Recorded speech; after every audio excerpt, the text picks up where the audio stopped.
Akalasia ya? Iya dokter, aklesia itu. Oke, terus apa lagi? Tumor osefagus ya? Bentar ya.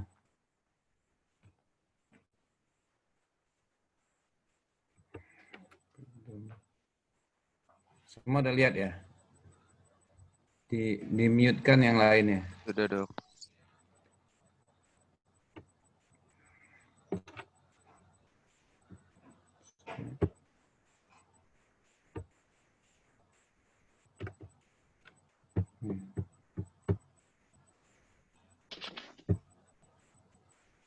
Oke, Assalamualaikum warahmatullahi wabarakatuh. Waalaikumsalam warahmatullahi wabarakatuh. Warahmatullahi wabarakatuh. Tuanya siapa nih? Warahmatullahi wabarakatuh. Tuanya siapa? Saya nggak bisa lihat semua ya.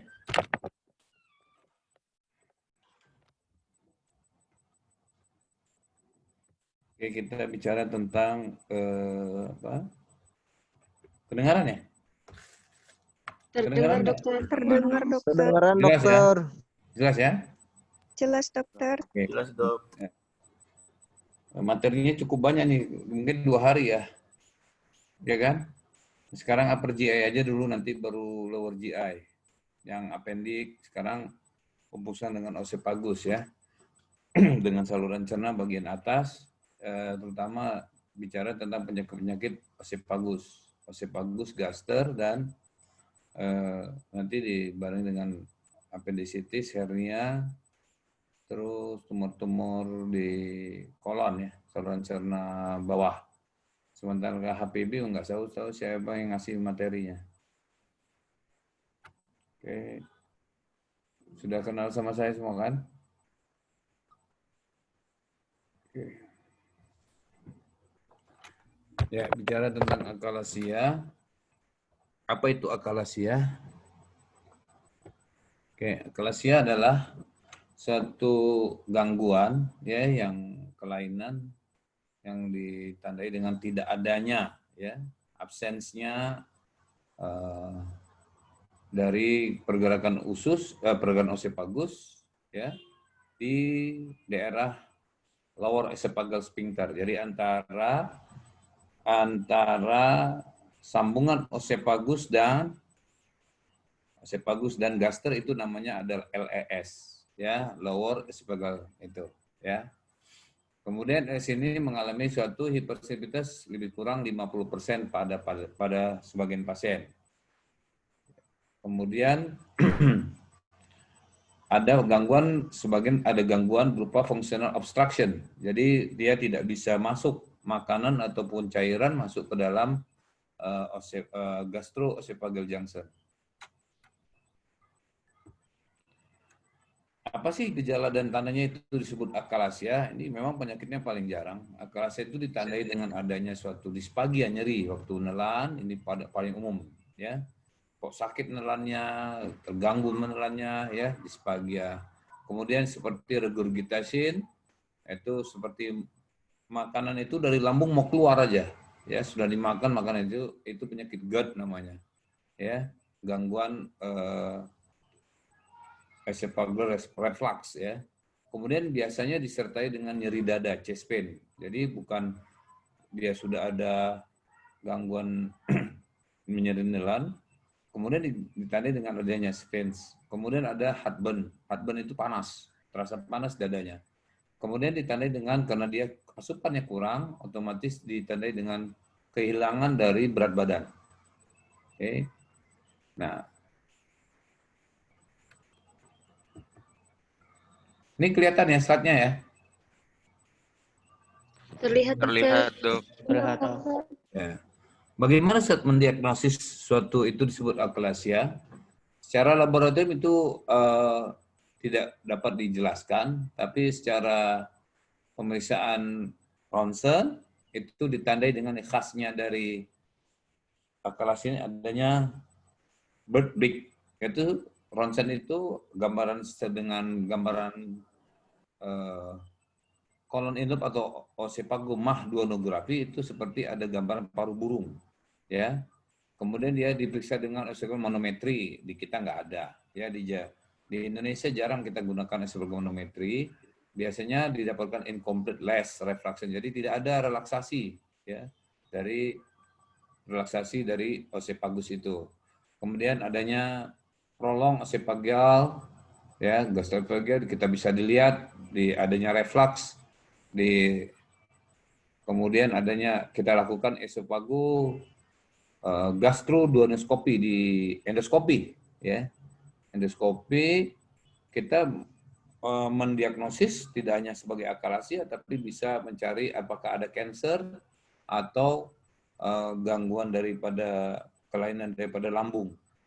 Kemudian kontamin endoskopik dengan ultrasonografi bisa ditemukan dicurigai adanya suatu tumor. Nah, ini gambaran barium swallow ya. Kalau kamu lihat, nah itu gini ada foto kamu gimana ya caranya. Nah, ini gambarannya Pittsburgh ya, ujung ini. Jadi ujungnya itu putus. Ya, di bawah itu putus. Nah, itu yang disebut dengan gambaran bird pig ya, paru burung, seperti gambar paru burung. Nah, itu tandanya akalasia. Akalasia selain diagnosis kita tadi dengan anamnesis ada nyeri dada, kita harus lakukan barium swallow namanya atau OMD boleh ya. Nanti kita lihat. Nah, ini dengan pemeriksaan apa tadi? Oesophago manometri ya, adanya relaksasi incomplete pada sebagian daripada bagian oesophagus yang mengalami akalasia ya. Jadi pemeriksaannya ada dengan esophageal manometri, kemudian ini dengan endoskopi, ya.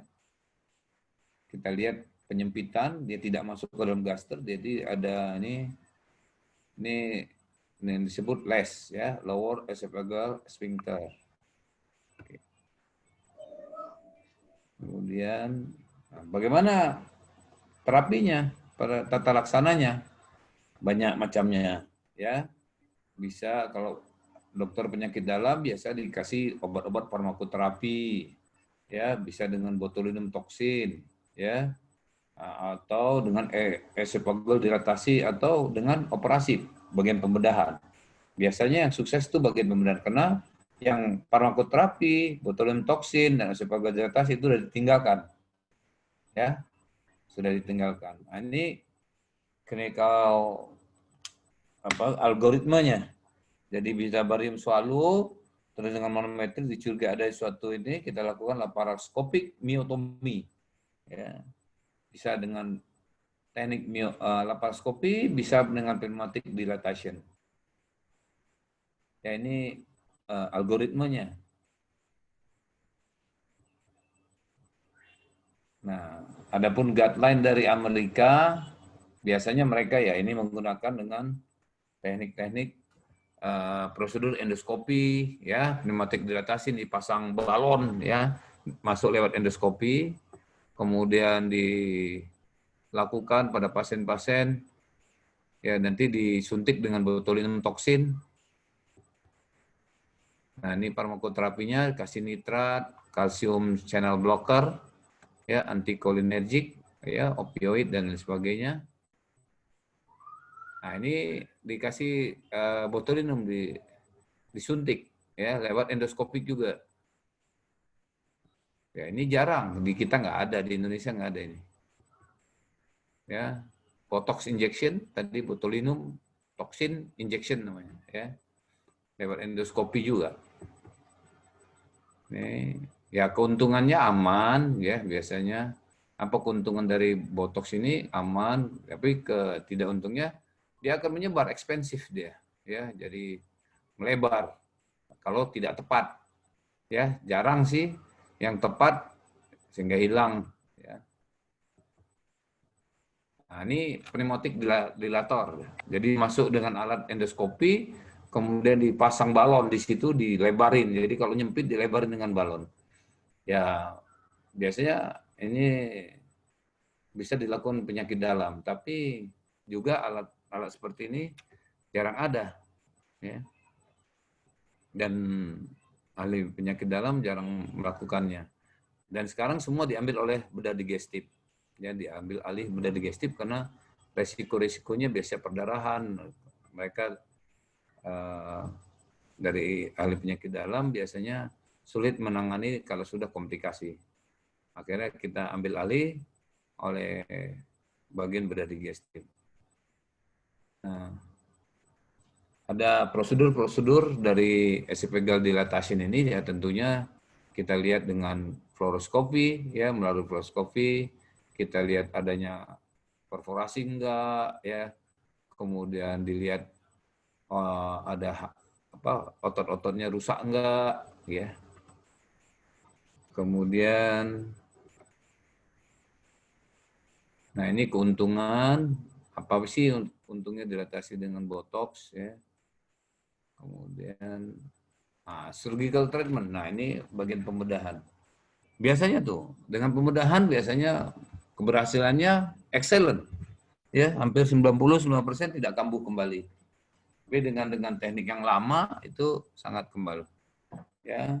Kemudian ya modified ya digunakan banyak single myotomy, bisa dengan lung experience ya. Ini dari penelitian yang dilakukan di Brazil ya dengan robotik yang terbaru adalah robotik Heller myotomy dengan teknik robotik. Ya, di kita sudah ada robotik, cuman penggunaan dengan teknik Heller ini belum. Ya, saya baru menggunakannya dengan 2 kali, satu di Siloam, satu di Rumah Sakit Abdul Muluk. Kita gunakan dengan teknik laparoskopik dengan endoskopik. Kita lakukan myotomy, Heller myotomy. Ya, indikasinya biasanya pada orang muda usia di bawah 40 tahun ya dengan high risk perforation, kemudian tidak esophageal divertical ya. Gejala yang bisa dilihat pada gejala dari botox sulit dilakukan botox ya. Kemudian nah ini Heller myotomy. Jadi sebagian otot dari dan definisi tadi ada gangguan motilitas akibat dari tertutupnya pada daerah lower esophageal sphincternya. Maka ototnya kita sayat, myotomy, kita lakukan pemotongan incision dengan teknik laparoskopi. Ini ya, kemudian dilakukan Heller myotomy dengan extending 1,5 cm, kita lakukan gastric wall, lambungnya dibuat lipatan ya, namanya punduplication. Ya, funduplikasi ini macam-macam, ada DOR, ada dan lain sebagainya, Anda nggak perlu tahu. Jadi yang penting penanganan dari ini ada complete DOR funduplication. Ini kemudian ya surgical complication. Apa sih kalau komplikasi dari pembedahannya? Ya, tentunya akan terjadi mukosa perfosi. Jadi kalau kita tembus lama-lama dari otot dari luar ke dalam, tembus ke mukosa. Post operatif yang harus dilakukan disphagia adesi atau terjadi tidak ada kuatnya otot-ototnya, bisa GERD-nya berkepanjangan dan lain sebagainya. Ya, masih ada istilah kontroversi ya, apakah bisa dikasih anti reflux atau tidak. Kalau yang kemarin saya tidak lakukan anti reflux. Jadi nggak perlu kita ada yang dilakukan vagotomi, ya sarafnya ada yang dipotong. Nah, ini masih kontroversi. Bisa dilakukan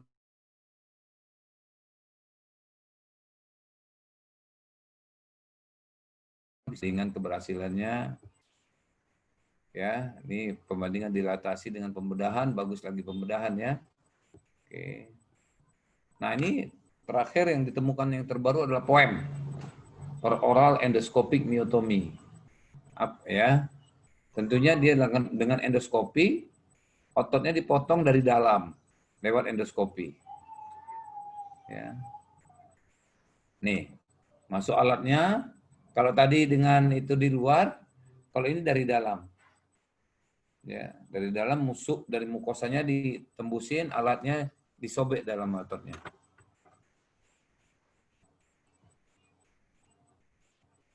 Oke, ini dengan ya secara endoskopik tadi. Ya, ini penelitiannya banyak ya. Nah, ini Anda nggak perlu tahu. Oke. Simpulannya, voluntarisasi ada pilihan pertama kalau dari ini. Laparoskopi helmintomi juga bisa dilakukan. Ya.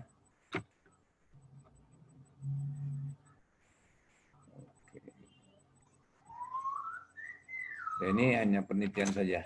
Oke.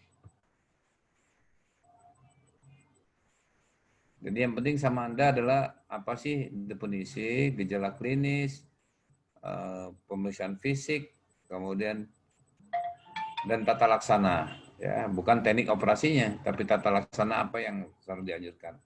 Nah, gejala klinis, pemeriksaan penunjang yang sangat baik adalah kita biasa yang sederhana kita lakukan adalah dari dengan barium, ya, swallow atau disebut OMD, oesophagus mah duodenografi. Oke, apa aja sih bahannya? Ini boleh.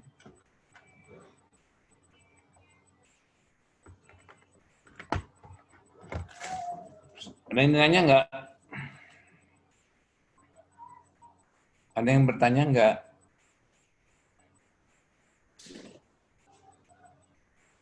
Jelas ya? Halo?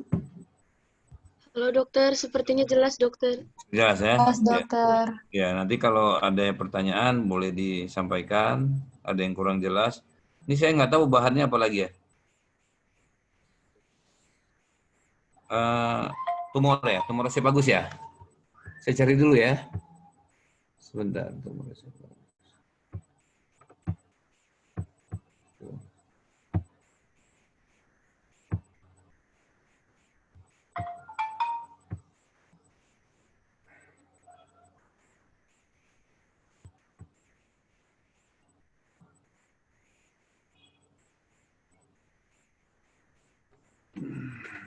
Ya dokter, sudah jelas dokter terlihat.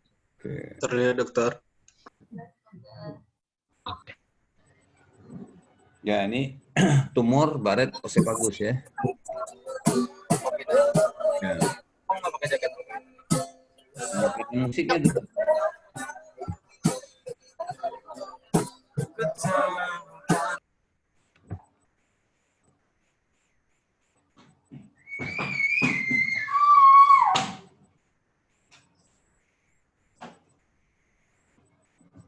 Oke.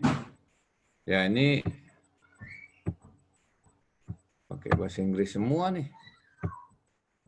Ya.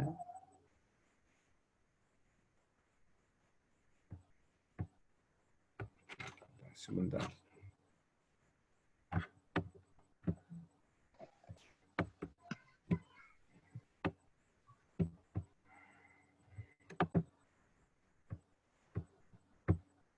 Oke. Bahan ini aja. Ya. Sekarang ada tumor oesophagus yang disebut dengan baret oesophagus ya. Ya, baret oesophagus. Ini biasanya diagnosis baret oesophagus ini diambil dari apa?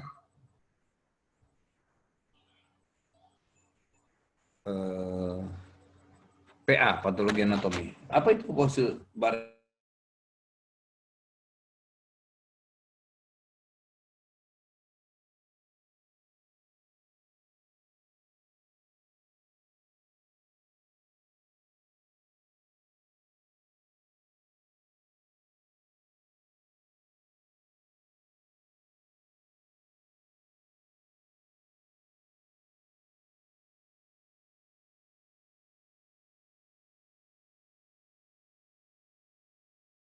Oke, kita lanjutin ya.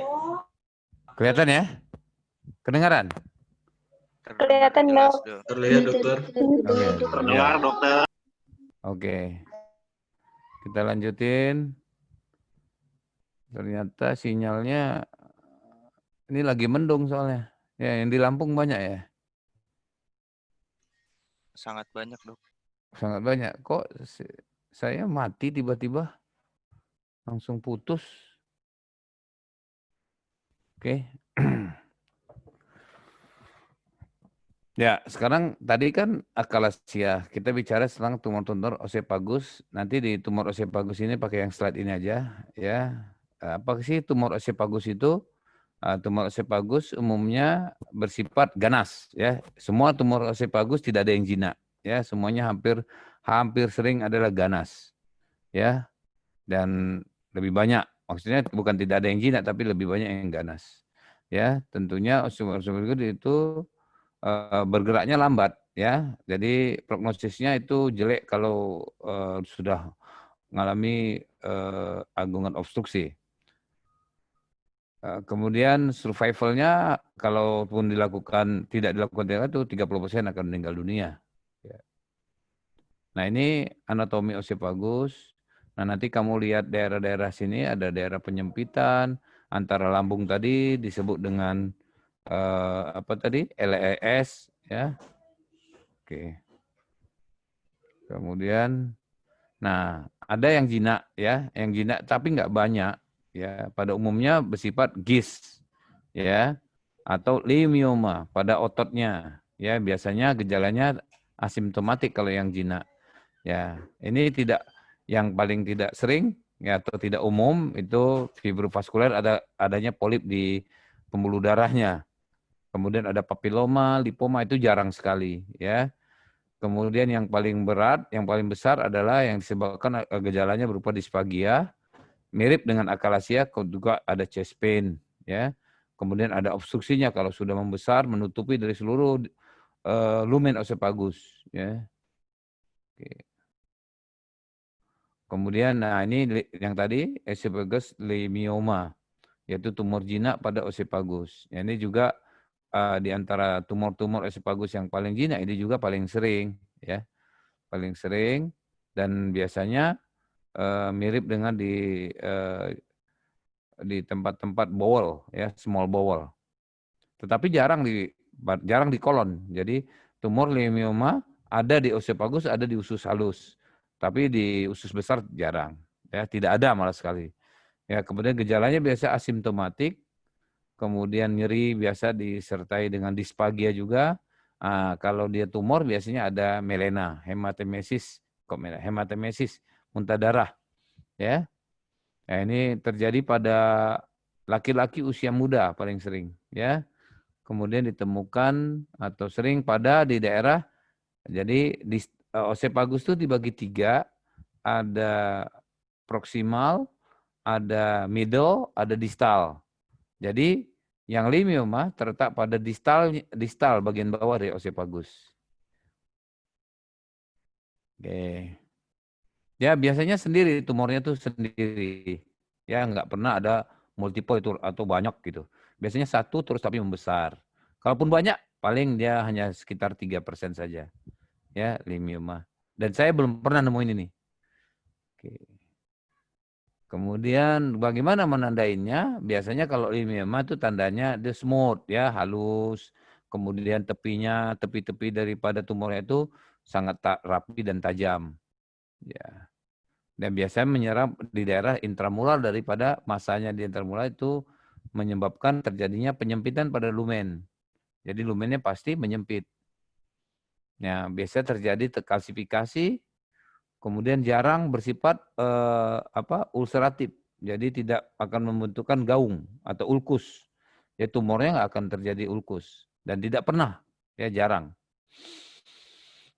Nah, ini, ya, leukemia dengan teknik barium swallow tadi hampir sama dengan akalasia, tapi dia ada ini gambaran seperti ini, ya. Nah, ini, ya, terputus dia satunya, ya. Ini dengan endoskopi. Nah, ini kalau ini dengan barium swallow seperti ronsen. Nah, ini dengan endoskopi. Nah, itu tumor jinak. Nah, ini tumor ganasnya. Tumor ganas dari osefagus apa aja? Paling sering, ya. Ya, paling sering ada 2. Yang pertama adalah adenokarsinoma, yang kedua adalah squamous cell karsinoma. Ya. Adapun small cell cancer itu jarang, ya tipe yang jarang dari tumor-tumor kanker oesophagus. Nah, yang pertama adalah SCC. SCC ini adalah squamous cell carcinoma. Ya, ini sering terjadi di negara barat, ya. Kemudian hampir 4 kasus dari 100.000 penduduk, hanya itu ya di Iran atau di Asia itu paling banyak, ya. Terus orang barat malah sedikit, 4 dari 1.000 kasus. 4 kasus dari 1.000 orang. Sementara di Asia itu paling sering, 200 sampai 100. Jadi orang Asia paling banyak kena tumor oesophagus. Ya. Nah, ini dapat muncul dari arah krikoid, ya, sampai ke kardianya. Dari krikoid pos, ya, oesophagus dari krikoid. Kemudian umumnya tumor-tumor ini di atas daripada lower third, ya. Dari lower third oesophagus terutama pada squamous cell carcinoma. Jadi squamous cell carcinoma sering pada sepertiga distal, sepertiga bawah atau lower, ya. Jadi jarang di daerah atas kalau squamous cell carcinoma.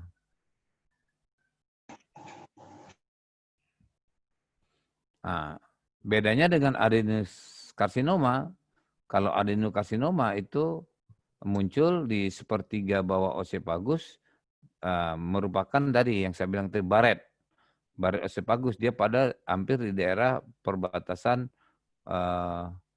lower esophageal sphincter, daerah situ. Ya, ini paling sering kejadiannya 5-100.000 di Yuki, ya, kemungkinan disebabkan oleh adanya suatu sering timbulnya gejala GERD. Etiologinya, penyebabnya laki-laki tentunya paling sering daripada wanita. Ya, sekitar 3-4 laki-laki, wanita 1. Dan biasa dipertimbangkan adanya suatu penyebab dengan adanya gejala disfagia. Nah, ini kalau tumornya ini biasanya tumor di daerah distal, di dalam oesophagus, ya. Gimana dia bisa makan? Ya tentunya dia asal makan narik napas nyeri. Ya, disfagia bisa disertai dengan chest pain. Saking susah makan dia chest pain, nyeri dadanya. Nah, ini menyempit. Masih bisa oesophagus masih ada jalan tapi lumennya sudah mengecil, narrow, ya, menyempit.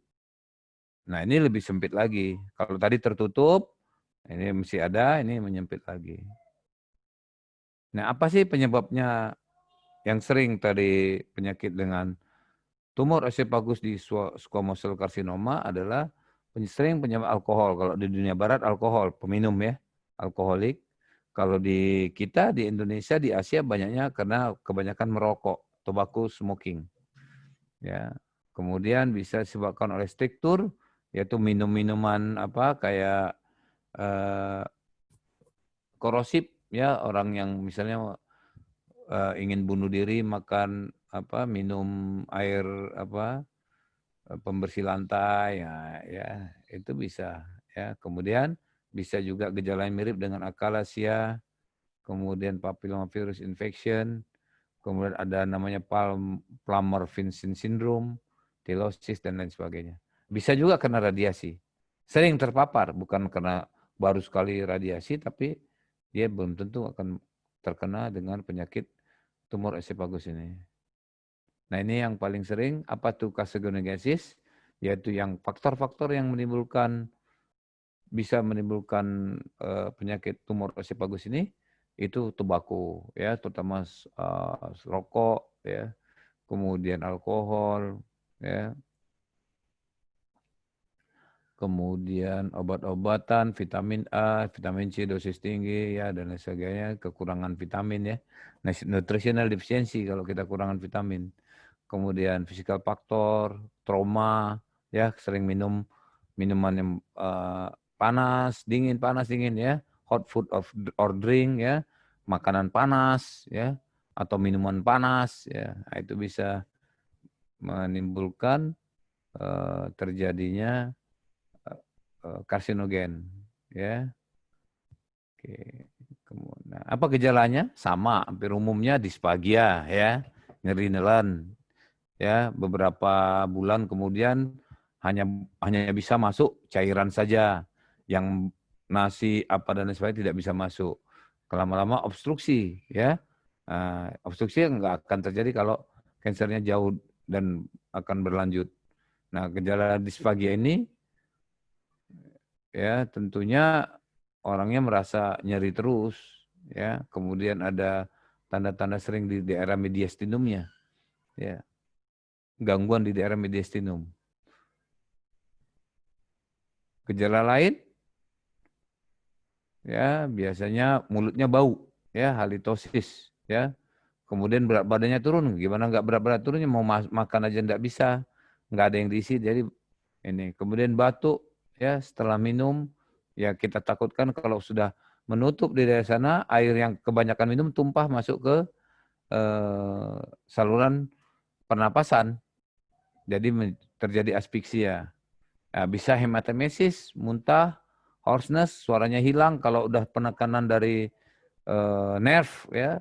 Jadi tumornya di dalam osipagus atau di luar osipagus, tapi sudah menekan saraf laringal. Jadi suaranya berubah. Ya, suara berubah itu yang udah berat ya. Sudah timbul komplikasi. Nah, apa tanda-tandanya? Ya tentunya berat badan turun tadi. Lihat ada di jari kukunya itu ya. Nail bed clubbing ya. Itu jari clubbing finger namanya. Jarinya seperti tambur ban, drum. Ya, kemudian ditandai dengan adanya Virgo nodes atau kelenjar getah bening di daerah supraklavikula ya, di daerah ya, di daerah sini supraklavikula. Kemudian ya dengan usaha dini, secara dini kita cari diagnosis yang tepat. Bagaimana diagnosisnya? Tentunya harus kita cari nih, orang nggak bisa nelen, disertai penurunan berat badan, bisa disertai dengan chest pain, bisa disertai hematemesis, harus diinvestigasi. Bagaimana menginvestigasinya? Ya tentu kalau kita punya endoskopi, kita lakukan endoskopi. Ya, dikira endoskopi, barang tadi kita lihat apakah kita ambil, kita biopsi. Itu yang pertama. Ya, atau kita nggak ada, kita endoskopi, kita lakukan barium. Ya, kita barium kayak tadi, kita dengan barium swallow atau OMD, kita lihat ada penyempitan, ada kerusakan tidak. Ya, sekali kita bisa mendegakkan dengan investigasi ini, tentunya akan kita persiapkan, tentukan stadiumnya langsung. Apakah ini bisa diangkat atau tidak, atau sudah stadium lanjut atau tidak. Ya, untuk memastikan lagi kita lihat itu kan dari dalam. Kalau dari luarnya kita lihat ada nggak penyebarannya ke hati, ke limpa dan lain sebagainya dengan alat CT scan atau dengan CT scan torak atau CT scan abdomen. Ya, itu. Oke. Dan ya kita lihat struktur dengan CT scan, kita bisa lihat ke pembuluh darah penyebarannya. Ya. Nah, kemudian kita CT scan ya akan bisa kita tentukan dengan EWUS ya. EWUS itu esophagus ultrasonografi. Dengan teknik esophagus kita bisa langsung biopsi. Ya. Oke. J.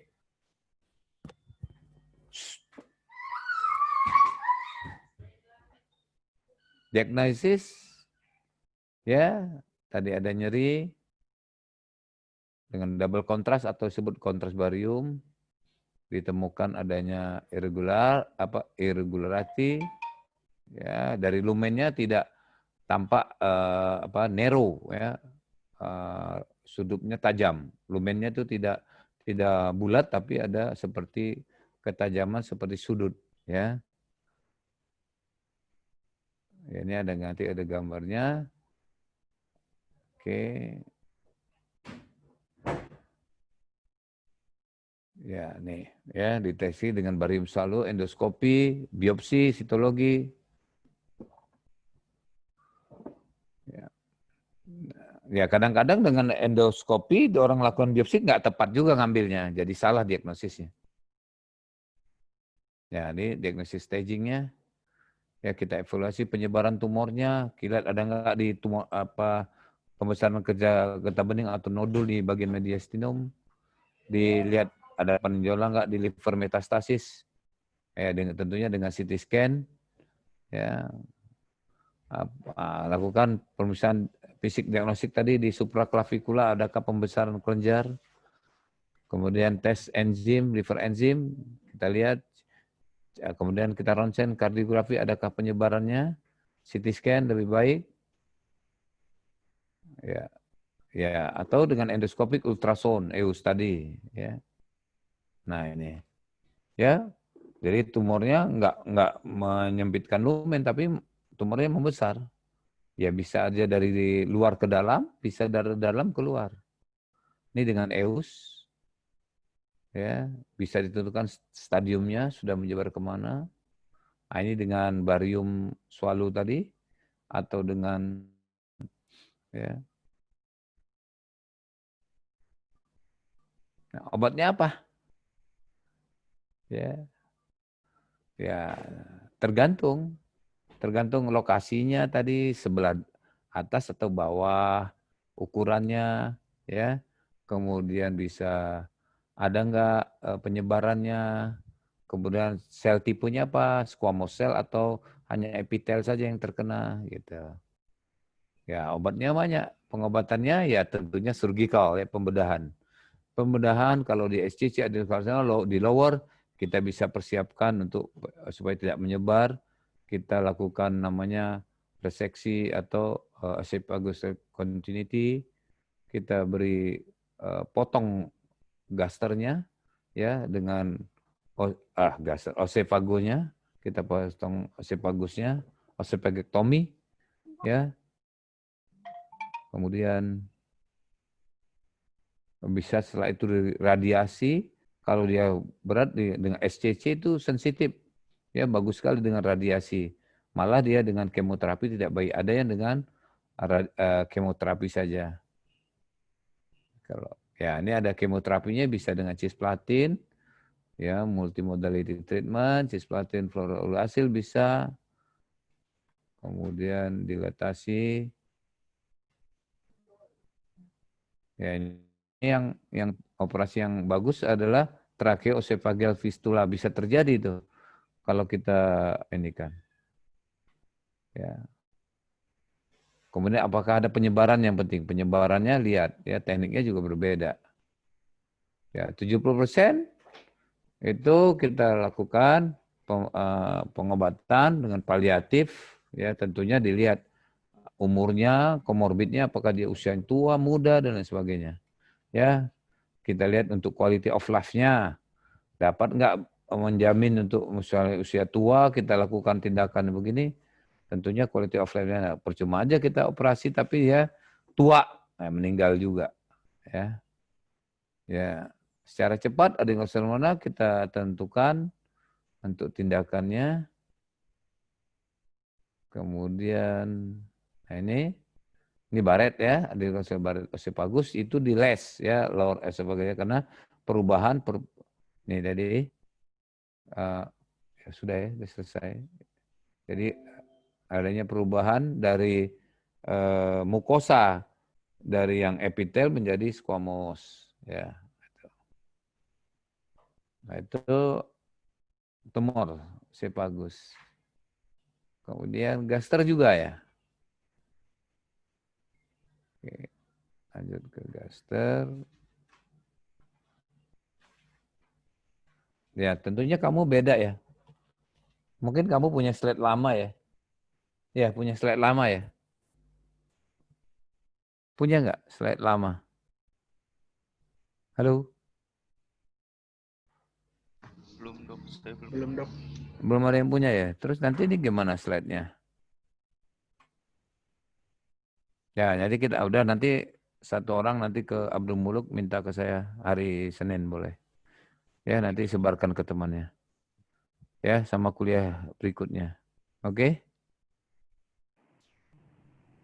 Ada satu orang nanti WA aja ya. Mau dikirim ke email takut berat. Orang banyak. Ya, selanjutnya gaster. Ya, kita bicara tentang gaster. Gaster itu lambung atau disebut dengan ventricle, ventriculus. Ini ya, apa itu pengertiannya? Keganasan gaster secara makroskopik bisa disebut malignan ulcer, bisa polypid ulcer, koloid tumor.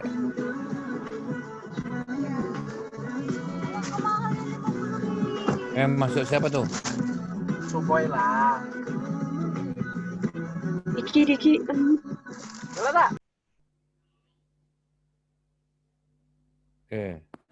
Sepertinya dia lagi di mobil tuh.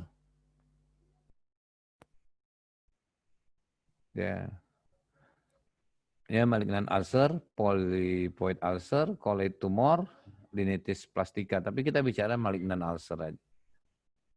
Ya, ini gejalanya.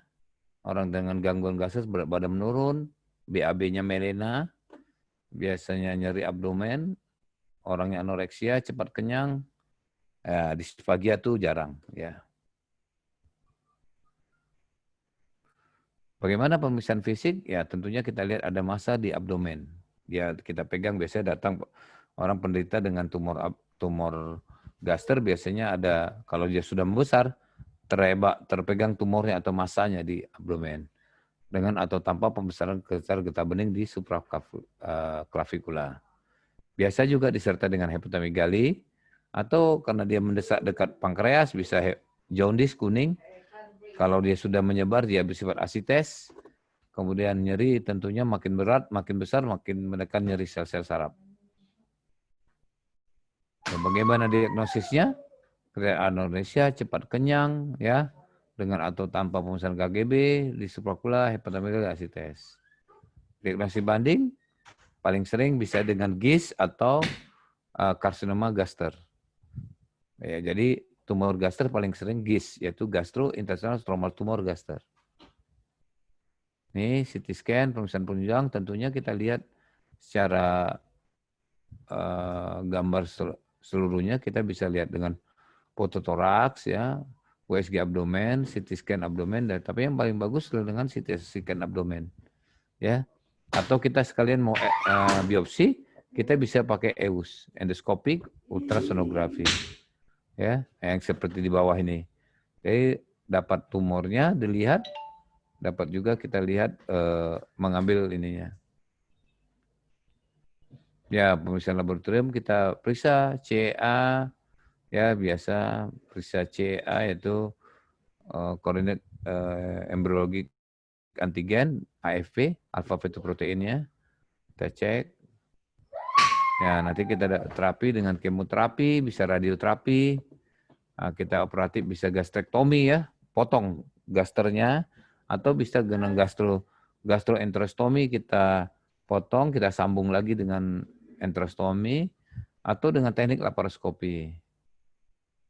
Ya, algoritma tata laksananya ini, kalau dia karsinoma gaster, ya bisa nanti ujungnya ke arah kemoterapi atau suportif aja.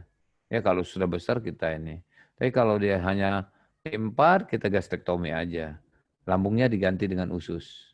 Jadi total gastrektomi kita buang usus. Rekonstruksinya banyak, ya. Bisa dengan Rux NY, ya ini teknik saya. Ya, operasi Billroth 1 gastroduodenostomi boleh, ya Rux NY gastroduodenostomi boleh, dan macam-macam. Edukasi, ya tentunya kita kasih pengertian kepada pasiennya kalau tumornya harus selain diangkat, lambungnya juga harus diangkat gitu, ya. Kemudian cara tindakan yang akan dilakukan, penyulit, ada perdarahan dan lain sebagainya. Prognosis, ya biasanya malam, ya. Kalau masih muda, dengan gizi yang baik, itu biasa adbo 6.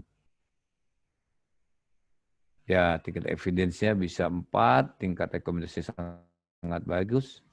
Ya, indikator medisnya penyambungan gastrointestinal pasca D2 gastrektomi, itu setelah 7-10 hari, sampai dengan rawat jalan itu sekitar 3 minggu. Ya, ada pasien saya dengan tumor di itu tumor oesophagus, dia seorang pendeta di tulang bawang. Nah, itu bagus, tumornya udah saya angkat, sudah di kemoterapi dan ternyata GIS. Ya lambungnya tinggal separuh, orangnya kurus jadinya, langsing. Ya kalau orang gemuk kena tumor gaster sangat baik sekali, dipotong lambungnya dia jadi langsing. Ya ini pustakaannya. Oke, saya kira cukup dulu ya. Ada yang ditanya nggak? Halo? Sepertinya tidak ada, dokter. Ya, Sudah udah cukup. Nanti saya kasih slide-nya, pelajari, baik, cari. dokter. Oke. Berapa jumlahnya semua yang hadir? 500. 312, dokter. Nah, itu gimana motonya kamu? Screenshot-nya gimana caranya? Ini di screenshot per kelompok, dokter. Sudah, dokter. Oh, udah. Screenshot per kelompok Oh, ya. per kelompok. Satu kelompok berapa orang? Ada yang 15, ada yang 16, tergantung, dokter. Oh ya. Lu buat gini. Buat slide tadi, slide yang tumor oesophagus saja ya. Tumor oesophagus tadi kan hitam orang itu bagus tuh. Ya, mana tadi? Iya, dokter. Lu slide itu, terus lu ini ya. Oh, ada Universitas Lampung yang harus gua hapus dulu nih ntar. Ntar gua hapus dulu. Rumah sakit Abdul Muluk aja dah. Oke, kalau pakai ini lu screenshot aja. Bisa, lu foto. Ntar gua kirim ke mana tuh? Ke grup dosennya. Bos kita ada kamu, ada gambar ini, bisa nggak? Ada gambar saya, ada gambarnya, ada gambar kamu sebagian orang. Gak usah semua. Bisa? Bisa, Dok. Nah, nanti kirim ke saya. Atau gini, foto ini, terus nanti ini kan di screenshot nih, share sendiri. Nanti tempelkan foto-foto kamu di bawah-bawahnya itu. Bisa? Ngerti nggak sih? Kan ini slide-nya, slide-nya kan nampak, kan? Nanti kamu crop aja foto satu grup, tapi banyak-banyak, kecil-kecil aja. Nanti saya kirim, oh udah kuliah. Ngerti nggak maksudnya? Paham nggak? Halo? Iya, Paham, dokter. Paham, dokter. Jadi kita bicara tentang ini, judulnya ini kan nanti foto kamu yang ya enggak ya 200 orang tempel aja kecil-kecil itu. Screen code kecil-kecil nggak apa-apa, yang penting ada orangnya gitu ya. Bisa kan? Ya, oke. Saya tunggu ya, kirim ke saya ya. Ya, atur aja. Crop. Nanti saya kirim ke dosen PJ-nya, penanggung jawabnya. Ya, minggu depan ya nanti kita cari harinya, kita bicara tentang apendik, proktitis, tumor kolon dan lain sebagainya. Ya, gaster mungkin nanti saya tambahin sedikit, yaitu tengah ulkus, tumor gaster sudah, dan penyakit apendik, akal volvulus dulu. Ya, oke? Ya, assalamualaikum warahmatullahi wabarakatuh. Waalaikumsalam warahmatullahi wabarakatuh. Waalaikumsalam warahmatullahi wabarakatuh. Yo.